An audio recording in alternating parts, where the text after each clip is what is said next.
Hello everyone and welcome back to Angie B Cards and Crafts. Thank you for joining me.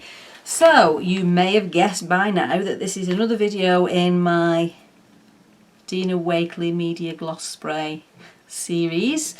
This time I'm going to be looking at how you can use your gloss sprays on a gel press. So I just wanted to start off going through my gel press. I've got a few sprays here, I've got other sprays around as well. But this is how a gel press will come. Now, it comes in this lovely package, and when you get yours, it will be nice and clean. A little bit like this one that you see on the information sheet. So this one here, that's how they start off, nice and clean. And you keep this packaging to protect it. And that's one thing that I have done. I've kept the packaging throughout. And your gel press comes with a sheet of acetate on both sides. There's one sheet of acetate and there's another sheet of acetate. Now, as you can see, my gel press isn't clear. It isn't clean. It looks like it smoked too many cigarettes. It is mucky. It has got bits of paint on it, and the acetate sheets, well, they're far from clear as well. This is one of a few gel plates I've got. This is one of the smallest rectangle one I've got, and then I've got some shaped ones that are a bit smaller than this. But I'm not someone who believes, I know some people like the idea of cleaning the gel press off and keeping it immaculate. In keeping with all other aspects of my crafting, if I can get away without cleaning something, I will get away without cleaning something. I tend most of the time to work with my gel press on one of the acetate sheets, just because I find it easier to move, so I can move it from the sides. You can get blocks to put your gel press on, which come out about ½ an inch all the way around. I know Clarity do a range of blocks, and I did actually buy one. If I show you the one I bought, this is the one I bought from Clarity for this very stamp, this very press. However, I wasn't thinking when I bought it, so I bought 5x7, which is the exact size of this. Therefore this is actually too small, so this would be more for a smaller one. You can see the grid there. So you'd have this little ½ inch gap all the way around that would just allow you that manoeuvrability. So this is for a 6x4 gel press. So I needed a big one. So anyway, I just use that as a stamping block now, which is fine. You can never have too many stamping blocks. Let me pop that. Oh yeah, I can still get those. Right.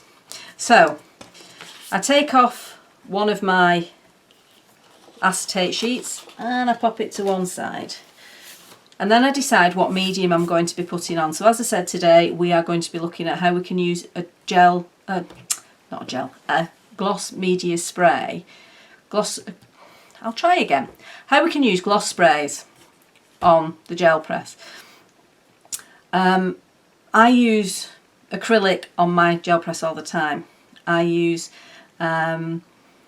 distress oxides, I use distress inks, I use acrylic inks, I use alcohol inks, and I use gloss sprays. I'll put anything on the gel press and hope that it works. So far nothing hasn't. Some things are more successful than others, but there's nothing that I've gone, that's dreadful, I'll never ever do it again. So I'm just wondering what's, oh, underneath my sheet I've got another stencil. Right, so we're starting off with, this is my clean gel press. This is when I finish working with it, how it would end up going away. So I'm going to be using the gloss sprays. So these gloss sprays, as I've said before, they are acrylic, so they are plastic in spray form, coloured plastic in spray form. So they have the magic ball in them to mix it up and get the plastic bits floating around. They don't ever completely dissolve within the colour, so you've just got to give them a little bit of a shake. But they are prone to blocking if you don't look after them properly, so just get into the habit. Keep the lids on. If you don't keep the lids on, they dry up. As soon as you finish spraying with them, just give them, I always have my raggy at the side and I just give them a quick wipe like that. Well, I say always, probably 99% of the time I do. Sometimes I do forget, but it's the one thing that I do try and get into a good habit with. They need a little bit of a shake just to mix up the sediment that's on the bottom, but it doesn't need to be completely mixed. I would suggest, if anyone is interested in using the gloss sprays, that you actually look at Dina Wakley's YouTube site. She has amazing videos. I could watch Dina Wakley all day. She's amazing. She has such good ideas, such original designs. I absolutely love what she does. Anyway, so you get your spray and you quite simply spray it on. Give that a wipe, put the lid on, we'll add a little bit of yellow. So you'll see straight away the colours are starting to push each other apart and you're getting these little globules. We'll add a little bit of eggplant. I quite like the fact I'm getting to know the names of the colours without looking at them. It just makes me smile. And I want a little bit of fuchsia in the middle because it's a brighter pinky colour. Oh, that's nice the way that's gone. Okay, the paper that I'm using today, or the paper that I'm starting with, in fact I'll get some card as well, is just, I think it's a 110 GSM A5 paper that I have. I've also got some card, A4 card. So card's obviously a little bit thicker. I think this is about a 240. But I'm going to show you on the 110 paper. So it's a bit thicker than copy paper. Copy paper tends to be about 90. Some of them are 110. I think this is 110, maybe 120. Just let me see if it's on the packaging. Bear with me a second. Oh, this is 120. There you go. So this is 120 GSM. So it's slightly thicker than copy paper. So I've not given any real thought as to where I'm putting the colour. I've just splattered them on. And then I'm just going to put that on and just give a light press and then take it off. So you then see the colours mix beautifully, but there's still quite a lot of ink on. So what I tend to do is do another lift straight away.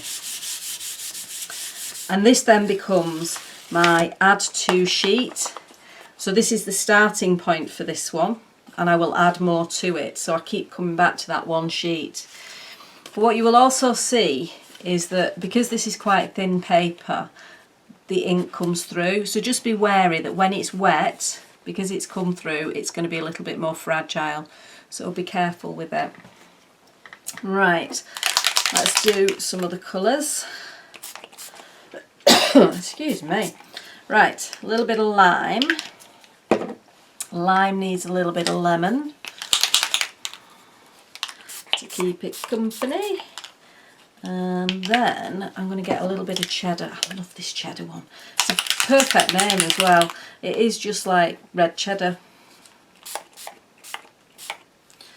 And I love the way that the inks push each other back. I'm going to add a little bit more lime in. I want a bit more of that green. And then what I'm going to do on top of that is just add a darker colour. So I'm going to go for, I'll go for my favourite, which is marine. Because I just think adding the darker colour in gives it a little bit of something special. This time I shall use the card. So again, just a gentle press and a pull. I'm not going to use the same card. I know I've got space on it and I will come back to it, but just to prevent it running, I'm going to use a separate piece. Okay, so what I like about this is the kind of fluidity you get of the way it moves. You don't get that when you put acrylic paints on, because you have to brayer them, so you're dictating roughly where they're going to go.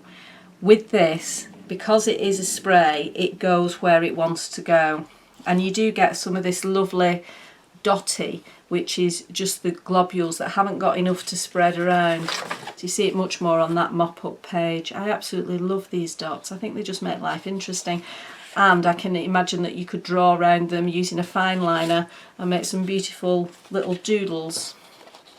Right, so we've done those two. I am now going to change my colours. In fact, I've got a little bit left on there, so I'm going to use my mop-up page and just dry that off. So we've now added some other colours onto that, just around that edge. So I am going to reach for some of my more muted tones. So I do have more muted tones in this. Not sure if that, oh, that is a shiny one, I think. I'll come back to that one. Anyway, we've got heather, sand, aloe, and what is this one? Mineral. I'm just looking because I know some of these are metallic. So the medieval and the gilt are metallic. And I'm not sure about the mineral. Anyway, we'll use the mineral. Right, so the minerals are bluey grey. It's a really nice colour. I don't know if that's, I don't think it is metallic actually.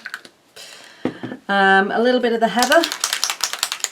The heather's a lovely, soft, lilac-y purple. And we have sand, which is quite nice, as the name suggests, sandy tone.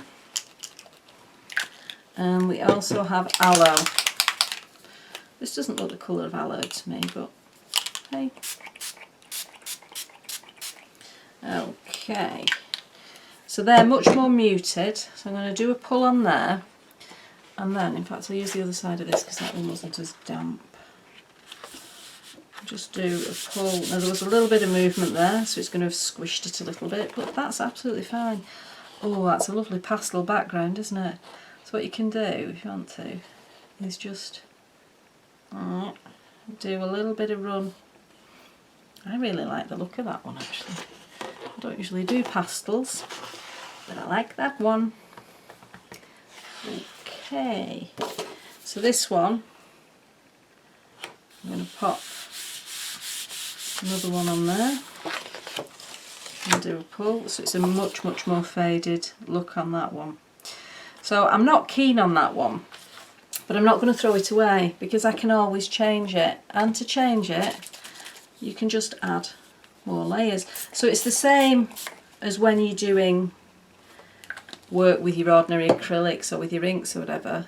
When you're using the gel press you can just add layers. Now I don't want the whole of it to change colour because I quite like, there's some paler pinks and blues here that I like, but I want the bottom to be a little bit more vibrant. Oops.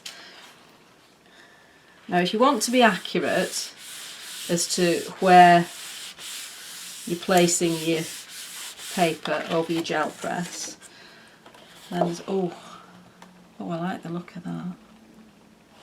So you can see there's an overhang there, so I've not accurately lined them up, but you can be more accurate, and all that means is that you would put it onto a piece of paper or a piece of card that was the same size as the card you were going to put over the top, and then that gives you something to visually align with. In fact, I'll use my mop-up piece for that.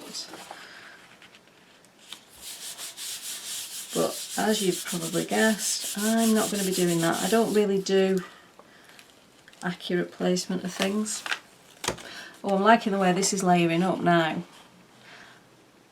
That's looking good. So you still get the mottled from underneath. So the thing to remember with these, because they're acrylic, they will resist each other. So you still get some of the mottling because of the fluidity of the ink as well. Of the paint, sorry, not the ink. It's paint, not ink. So this time I'm going to go with olive. In fact, let's introduce a stencil. So when it comes to stenciling with these, you can stencil straight onto the paper, which I will show you on my clean up piece. So what the recommendation is for this is, if you're going to spray, if you imagine you're spraying a can of spray paint, you don't just spray in one spot because it just runs.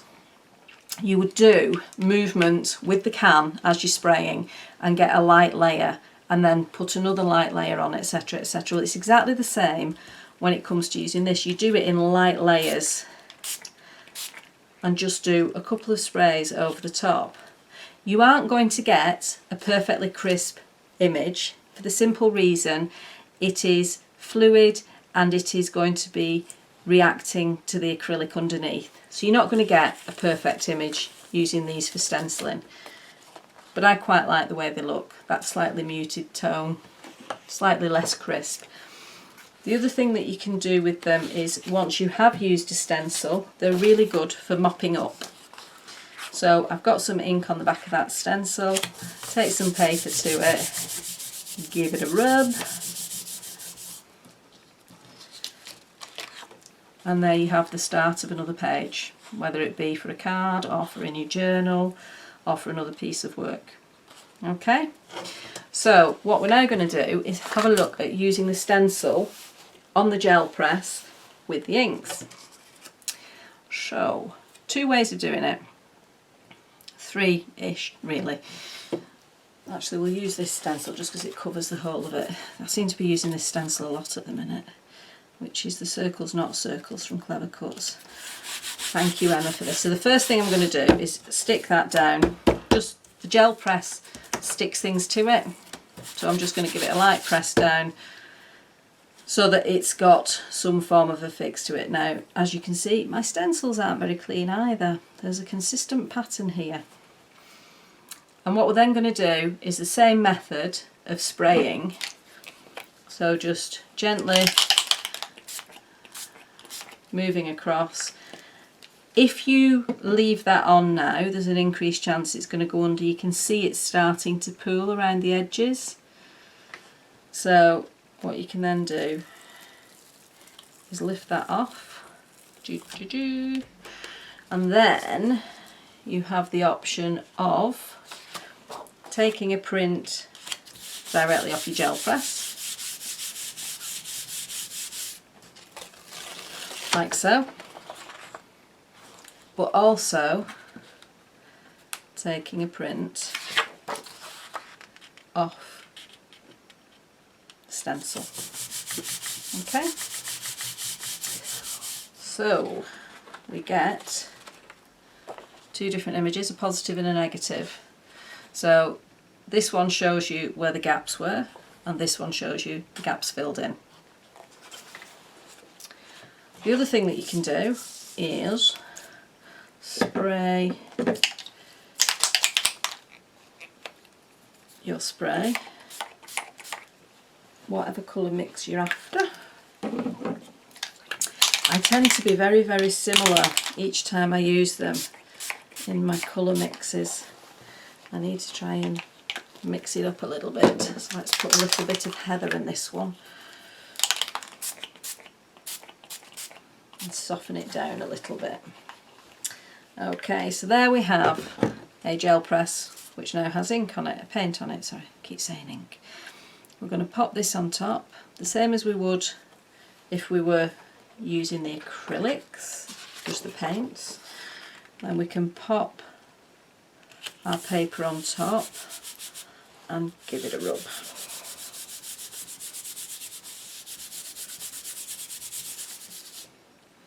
And then lift it off, and you get quite a muted image, which is kind of what you'd expect because of the movement of the paint underneath. So if we lift this off again, we can do a print off what's left on the gel press. So this print gives you the dotting that you get from when there's only a little bit of paint on the gel press, as well as some of the outlines in relation to the stencil. But what it's also done is pick up some of the colours that are left from previous pulls. And then not forgetting the fact that we still have a lovely stencil full of paint, so we can get another pull off the stencil.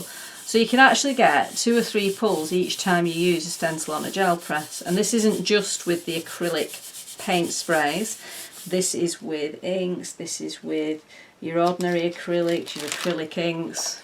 Oh, I rather like that one. That's a bit splendiferous, isn't it? I like that one a lot. But what I would now say to you is don't leave this sitting here on paper, because acrylic is plastic and as it dries it sticks. So make sure you've lifted your stencil off your paper if you've got paper underneath, as I have. Right, I'm going to use this stencil. I love this stencil. It is one of Julia McNeil JCM Design stencils, and it is, I mean, just look at it. Need I say more? It's just phenomenal. I think she's very clever to have designed this one. So with this one, I am going to try the metallics. I've lost my other metallic. Where did I put it? I've got the gilt. Where did the other one go? I'm sure I had one. Have I put it back over here? No? Oh. I appear to have lost one. I'll have put it down somewhere to keep it safe. Never mind. Right, so I'm just going to use the gilt because I can't find the other one. Most peculiar. And I'm just going to spray over there. So you can see on that one I put way too much on. So I'm going to do a very quick over the top pull on this one as well. I'm not putting a lot of pressure on, it's just really gentle, just to pick up some of that top ink that I put on to get it out of the way. I didn't want to pick it up off the press itself. Well, then I peel off the stencil. Then I take another pull. And there we have two very different looks from the same stencil. It is such a clever stencil. It's from her Steampunk Stories range, and I love it. I think these two stencils that I've got out at the minute, along with the All and Create Lots of Dots, are my favourite stencils. They're just brilliant. I'm going to take another pull off there. Don't waste it, always use it up. And we get another pull. So what you could do with these paler ones is you could actually go around with a fine liner and fill in some of the detail just to highlight, even if you just wanted to highlight the screw heads, you could do that. Right, so what I'm going to do is just pop this out of the way. Oop. See, it's stuck. It's gotten damp underneath. So all that is because the paint has gone underneath, so it's stuck, and this is one of the reasons that I keep this on the acetate, so any stickiness goes on the acetate and not on my gel press. I do actually want to look after my gel press. I don't treat it like rubbish. I keep it, all of them, I keep in their boxes. I keep them all between their sheets. So what I do now is pop my acrylic sheet back on top and pop it back in its box. The one that I use, the one that I happen to have, is the gel press one as opposed to the jelly, is it jelly plate, the other one is. That's just the ones that I happen to get. I bought all mine off Amazon. I'm not affiliated with any particular brand of gel press. It's just the ones that I happen to have. Right, I'm going to put a fresh piece of paper down. The paper that I put down is this lovely big pad that I believe is from either Aldi or Lidl, and it's just A3 paper because it covers my mat and it just keeps everything slightly protected. And plus it gives me, I have quite a few sheets and I just cut into them. If I show you one from a previous video that I've just made earlier today. I love this. So this is a chap that I drew and cut out to use as a mask. I've now used him on a tag. If I find the tag that he's on, where's he gone? Here he is. So this is him on a tag. I just chopped his legs off. But I sprayed him to change his colour on here, having already sprayed a tag. So I think that, just ripped down and stuck into a journal, will be the beginnings of a page. So just, it saves you wasting your paint. I do have around the edges little bits of paint here, and I also tend to have it all over my phone when I've been using these, and I get told off. My son had my phone earlier today and said, will you please clean your phone, it feels weird. But what I tend to do is just give it a wipe with a little bit of alcohol gel on a cloth, and the alcohol gel also cleans up around the edges on your table or on your mat, or it also cleans your hands up. Right, so let's get a couple of these backgrounds that we've done. I quite like this one, but I want to cut it down a little bit. Oh, I've lost my good paper scissors. They'll be around underneath the paper somewhere. So I'll just chop this down a wee bit.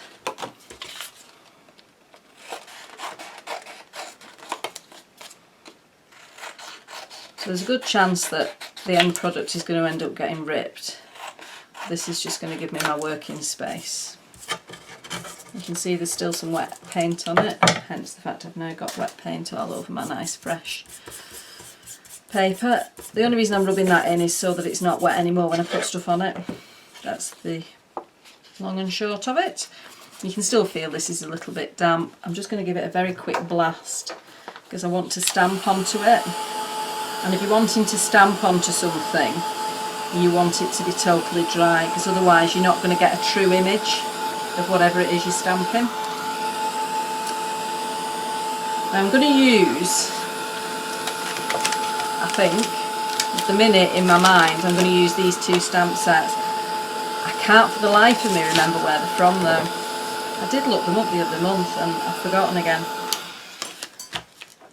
But I do think that they're just brilliant stamp sets. So this one has got this fabulous steampunky head and hat, a door, people who can fall through the door, past and future, and an eternal clock. And this one's got splats.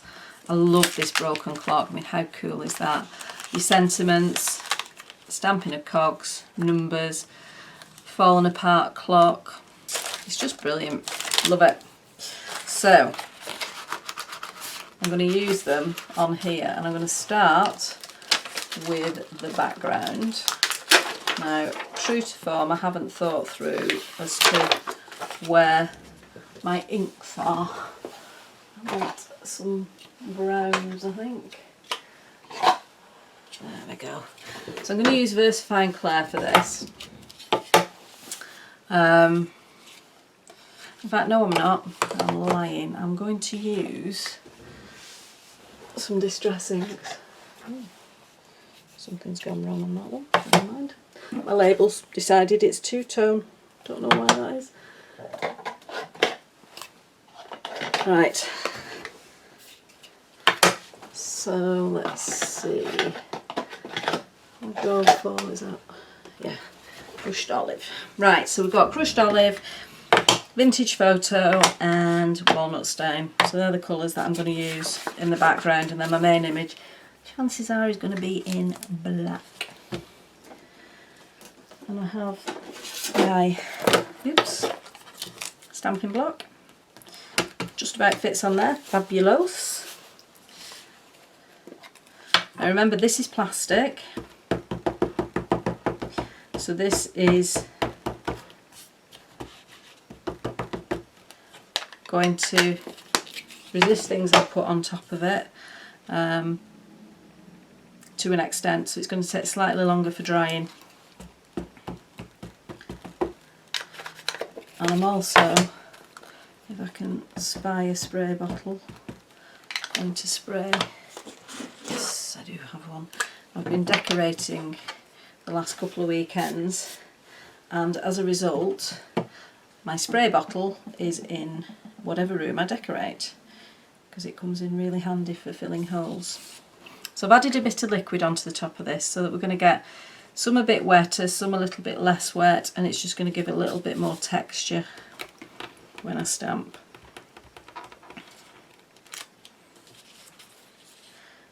Still some on there. All we're doing at the minute is trying to add interest to the background, so I'm not worried how accurate this is. I'm not wanting a perfect, oh look, that's the splat from that stamp set scenario. I just want something of interest.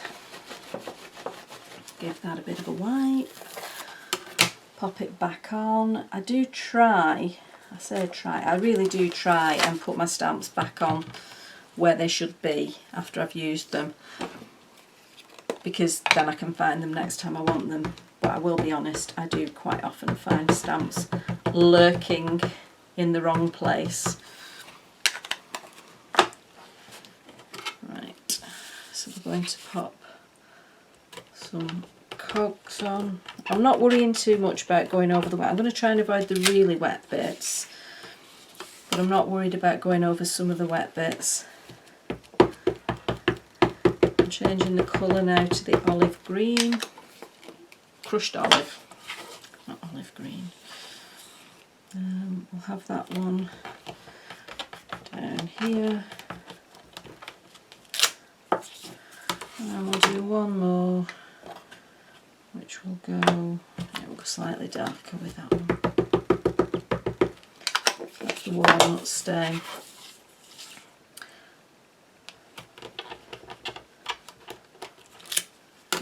Okay, give that a slight rub.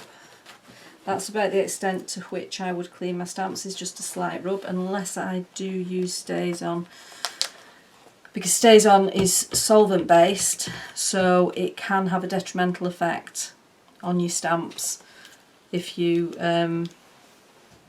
leave it on, depending on what the stamps are made of. So because I'm not brilliant at identifying this stamp is made of X, Y or Z, I tend to keep the rule that with StazOn I always clean, and by clean I mean squirt with a bit of water and give it a wipe. I don't mean scrub it thoroughly.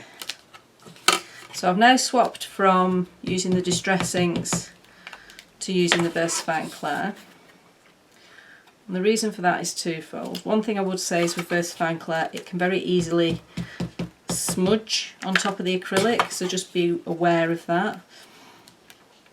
But one of the reasons that I use this is that I wanted it to be a bit deeper in colour. You could use archival ink for this, so the range of Tim Holtz archivals, so they're still in the Distress colour range, they're just archival inks. Or you could stick with the Distress if you wanted to, but I quite like the fact that the vibrancy of colour with the VersaFine Clair is much more obvious. Give that a bit of a wipe. Right, let's see what backgroundy bits we've got here. Oh, I think we can have some birds flying around in the background. I've got a little bit of muck there that I don't want to spread off my stamp block. Right, which way up are these birds? Not that it really matters. No, we'll do them that way. This time I'm going to use yellow VersaFine Clair. Now with the VersaFine Clair, it does stay wet for longer, so if you then at a later time add in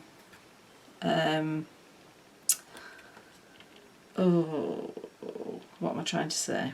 Heat embossing, you will probably find that the VersaFine Clair picks up the embossing powder, even if you think it's dry. And that's fine, it takes a while, but it does dry eventually.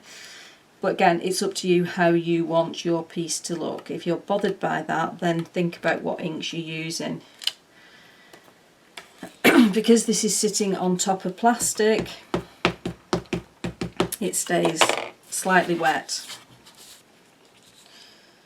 Where should we put these ones? We'll have some of you there, and then some of you off up here. Now this little bit here, this wet bit, is annoying me. So I'm going to go in with a really simple methodology of just dabbing it. So we've still got a little bit of colour there, it's just taken the wetness out of it. Okay, so because I have used VersaFine Clair and it is on top of acrylic, I am going to give it a blast with a heat gun,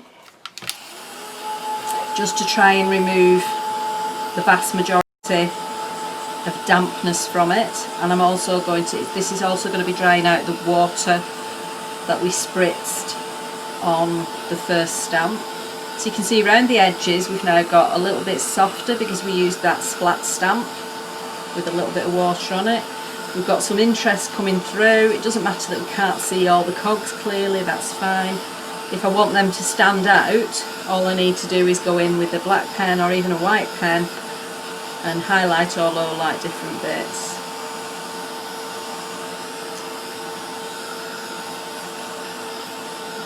Okay, so what I'm thinking I might do, because I know there's a little bit of moisture left in the VersaFine Clair, I think I'm going to use this embossing powder. This embossing powder just happens to be on my desk because I used it on a video I was making earlier. So that's the reason that I'm choosing it. There's nothing detailed about the choice, I'm not giving it any great thought, it just happened to be on my desk. And you will see that even though we have dried quite a lot of the inks,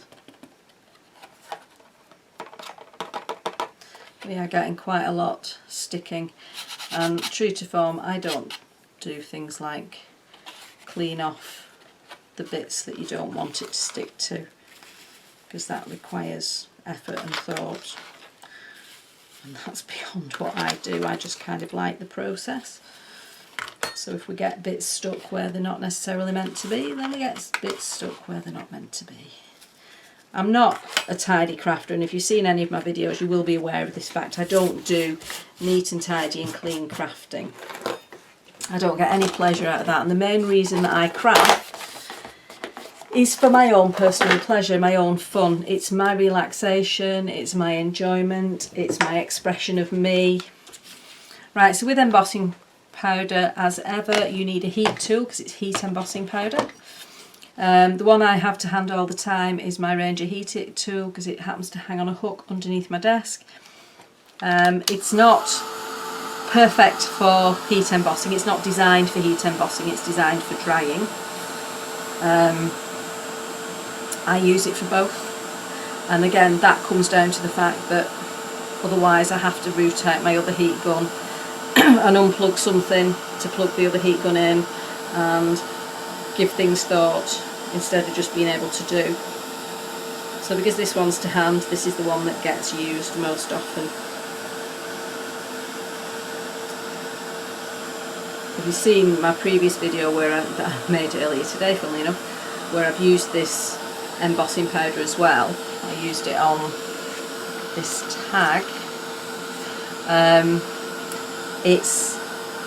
I can't remember where this embossing powder is, but I think it's possibly, I wouldn't swear to it, I would not stand up in a court of law and swear on the Bible, but I think it's a Stampendous embossing powder, but I wouldn't swear to it. Right, so that's the background. So we've done something exciting with the gel press, we've used the gloss sprays, we've now stamped onto it with some Distress ink, then stamped onto it with some VersaFine Clair. Some of the Distress ink has even picked up the embossing, and some of the VersaFine Clair hasn't. So it's because I had used the heat tool, some bits are dry, some bits aren't, and that's what I like. I like that not knowing what you're going to get. So what we now need is our centrepiece. Now there's two options here. I can do a very simple, let's just stamp this in the middle in black. And to show you what that's going to look like, I'm going to take the stamp off because I know I'm using that stamp. But I'm just going to place this over it. And I think that looks okay. But I think it would look better if it was on a separate sheet, on its own, and then we did things around it. So that is what I'm going to do. Let's see if we can get a nice print on this. Now this still feels slightly damp, so I will just give it a blast. So if you remember, this is the second pull off the same print that we did for this piece. So it's slightly more muted. So because it's a slightly different colour, it's going to draw the eye because it's not the same as the rest of it. Let's chop it off because we don't need the pastel bit. See, I can use scissors, I just don't often use scissors. Right, now this is a bigger stamp, so I need a bigger stamping block. So, this is acrylic paint. We know acrylic paint is plastic. Because acrylic paint is plastic, we need to think about what medium are we going to transfer the stamped image onto the plastic with. It's non-porous because it's plastic. Therefore, one of the best things to use is the StazOn ink. So this is my mini StazOn. It even says StazOn Mini on it. There you go. Which does open. I think I've said in one of my much earlier videos that I don't like StazOn. On my old StazOn pad, I still have, it's here. And I didn't like it. For a long time I didn't use it. I didn't fully understand it. I bought some re-inker and I tried to re-ink my pad. Oh, you know what, I just thought I should really get my stamping platform out. Should we do that? I think we will actually. I don't often use my stamping platform either. And I should, because it's literally just here at the side of me. I'm just going to leave that there. I'll have to re-ink that in a minute. So this is my stamping platform. I'm going to pop this in here and transfer this over. Now, what you would ordinarily do is pop your image onto here and then transfer it. But because I've already inked it up, I just need to figure out where I want it. I want it about there, roughly, ish, kind of, vaguely there. Let's see, go over a little bit further. So this isn't the best way to use a stamping platform because I've not properly positioned, but it will suffice for what we are doing today. Right. So we just want to use this kind of area here. The reason I'm re-inking is because StazOn is solvent based and the alcohol evaporates, and once the alcohol is evaporated the ink is dry. So the fact that I left that for a few minutes while I was messing about with my stamping platform means there's a good chance that areas of it would already be dry, and that means you're not going to get a good image. Just pull my magnet out. So what's the difference of using a stamping platform over using a stamping block? Well, you'll see my stamping platform is immaculate. It's hardly used. Yeah, the reason for that is I forget about it and I tend to just use my stamping blocks. The main stamping blocks I use are the All and Create ones, like the one that I just did. Oh, there's the All and Create one.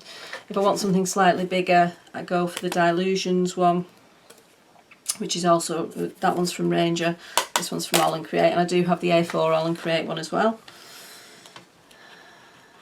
Right, so I'm hoping this is going to give us a super duper image. You know what, it's not perfect and the stamping platform hasn't worked as effectively as I would have hoped, but I actually really like the image it's given us. I'm going to take that off so it doesn't mucky up my platform. Put my platform out of the way, and I do need to clean that, but I will do that after the video. I feel like I'm getting all messy here. So you can see there it's given us kind of a mottled look. So the reason for that is, number one, I left it on too long while I was chatting. Number two, I didn't put enough pressure on. And number three, I think I've possibly not had enough ink on. Looking at around the edges when I've re-inked it, it's not worked. Anyway, I'm not going to worry. I'm going to lift it up towards the light because I want to tear it out, but I don't want to tear the image. So by lifting it towards the light I can see, so I'm holding it, oh, where are you, there we go, I'm holding it towards the light and tearing it towards me, because I want the image to have a full line around it. I don't want it to have bits missing by having white bits. So if I just show you, as I tear this off, the bit that comes off at the back has got white on the edges, which I don't want on this. Right, pop that to one side. And then I'm going to do what I do on everything. Where have I just put that stays on pad? There it is. I covered it with my rubbish. So I'm just going to edge it, because we want it to stand out from the background. So we're just going to edge it up, da, da, da, and then add a little bit more going up, just to grunge it, because it's got to be a bit grungy. Right, so again, I've used the solvent based one, 2 reasons. Number 1, it's fast drying. Number 2, it's onto acrylic, so it goes on more smoothly, and it will dry rather than sitting on top. So this, again, this is quite smooth edged, which again isn't me, because I use scissors on it. So what I'm going to do is very similar. I'm just going to, she says, going to try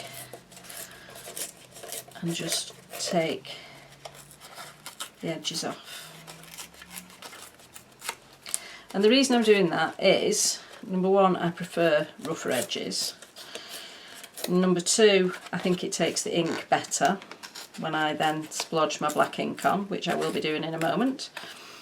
But also, number 3, I know that I've not cut straight. And because of that, it'll look untidy unless I either straighten up the edges using my paper trimmer and being all careful and accurate, or I do this and make it uneven. This is just something that I prefer to do.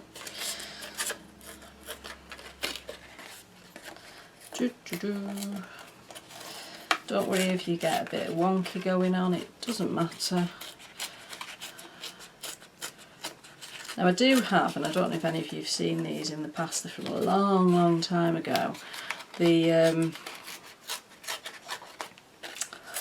oh, I don't know what you call them, let me find them and I'll be able to tell you. These things, perfect tears. So these were designed that you put a line of water along here and then you tear up, and it gives you a range of different edges. So there's 3 in the set, and you can get 3 different edges, and I do occasionally use them if I want a neater random edge, if that makes sense. So just looking, that's going to overhang now, so I'm going to pull that back a little bit as well. So don't be afraid to go back in and change what you've already done. That's fine.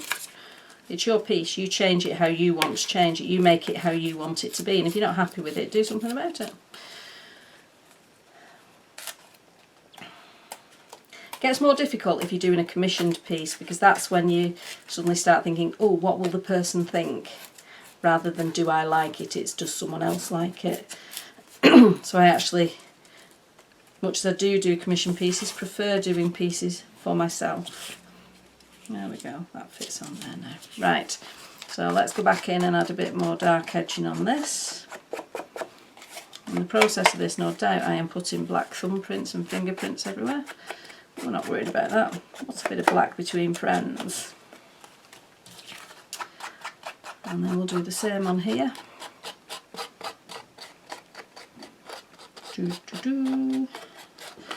I just like the size of this. I think this is a really comfortable size ink pad to use for things like this.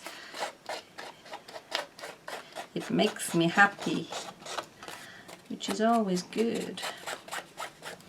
I have got the Brilliance inks, and again, it's something that I got many years ago,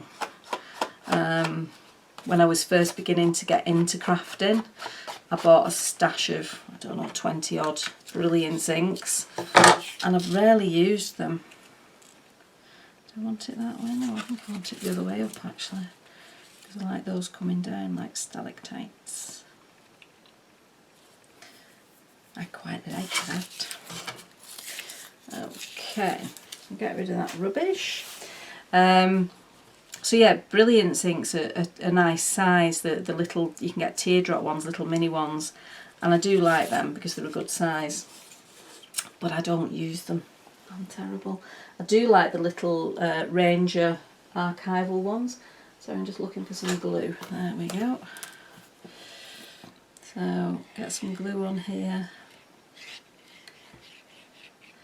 I'm just using Cosmic Shimmer glue. I'm not using a craft glue because I've put plastic into the mix, so I want something that is, so I'm not just going to use a standard PVA glue. I need something that's going to actually adhere to the plastic, or adhere the paper to the plastic.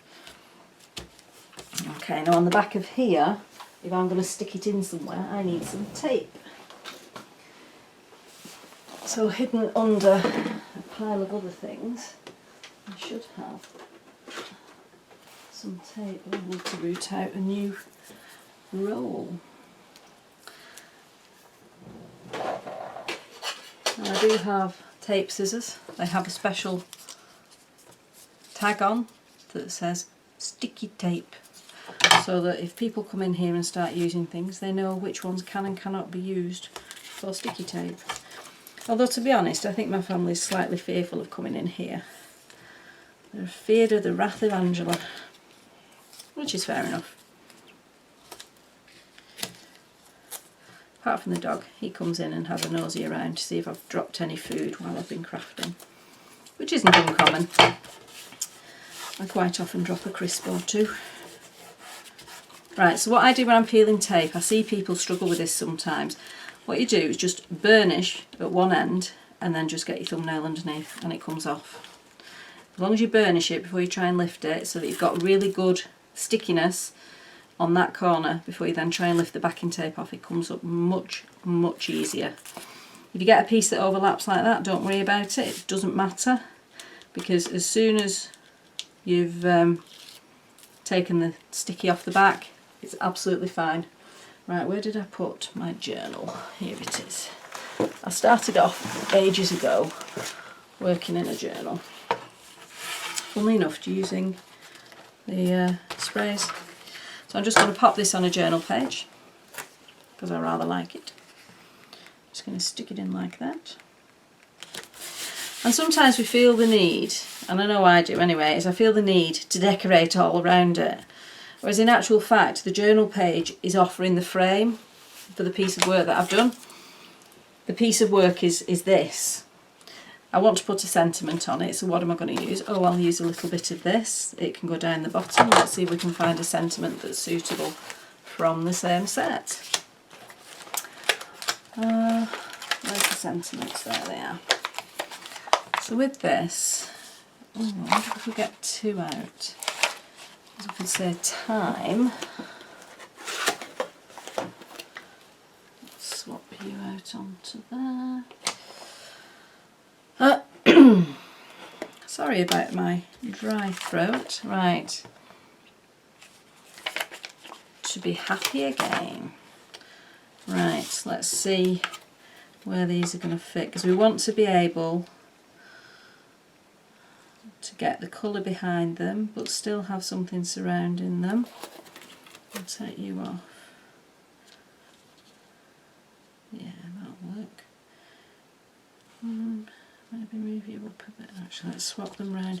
The reason I'm worrying about where they're going is because I know that I'm going to be tearing them, and I know that I don't want a white edge on either, so I need to try and avoid that. In fact, if I do that, will that work? No, we'll leave that way. There we go. So I just need to now stamp. Again, I'm going to use my stays on because I'm going to be stamping onto acrylic. And I want it to dry quickly.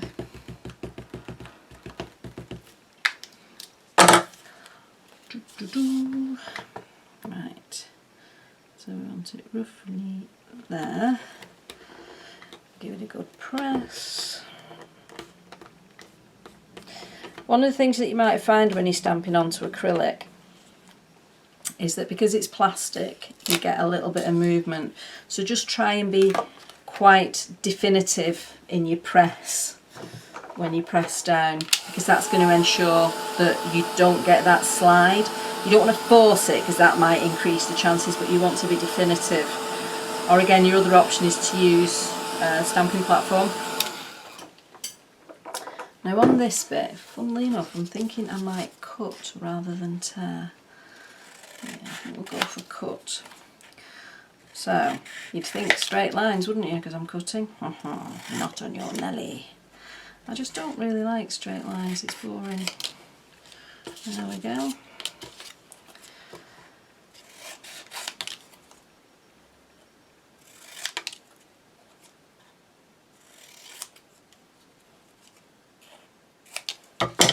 There we are.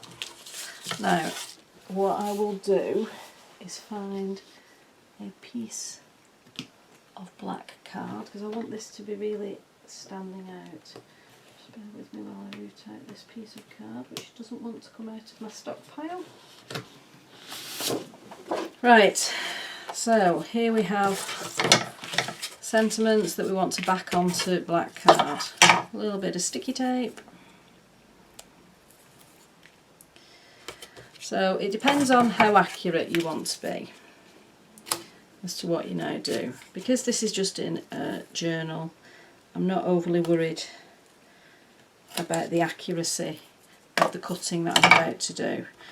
If I was framing a piece or putting it on a backing, I would be a little bit more accurate and would be using my my ruler, my edge ruler. These Perfect Layers. These are one of the best investments I ever made, which I must show at some point. I will do a quick video, but it basically gives you the opportunity to make sure you get exactly the same width all the way around. Whereas what I'm going to do is chop and pray. So cut through the middle and then roughly chop. Sometimes quite difficult when you chop in black to see exactly where it is you're chopping. Don't worry about that. And what I've just realised I haven't done is put ink around the edges. But again, that's not the end of the world, because we have two options. We can leave it or we can do something about it. So let's have a look how it looks and make that decision. Time to be happy again. I think it does need the black. Right, what I'm going to do is use, move this round and find it. I'm going to use a Crayola washable pen in black, and all I'm going to do is run it around the edge. It's black on black, so it doesn't matter on the paper how accurate it is. All I'm trying to do is remove the white edge, which is just along. So if I show you the difference now, so one I've put a little bit of edging on and one I haven't, so that's got a distinct white edge. This one hasn't. Oh, that's not. Let's do it a little bit more firmly. There we are. Make it a little bit blacker. One thing to remember as well is not all blacks are the same. So if you are doing this and you end up using more than one black item, don't be surprised if there's a slight difference. The other thing is just make sure that you do the edging before you stick them on, which I try and do, but hey ho. We're not all perfect all of the time. Although I do tell my wife I'm perfect all of the time and make her agree with me. There we go. Right, stick these on. I'm going to use tape again, just for speed. We're nearly there, folks. We're nearly there. Flip that one over. Now, because that's gone a bit wider, we'll add a little bit more tape there.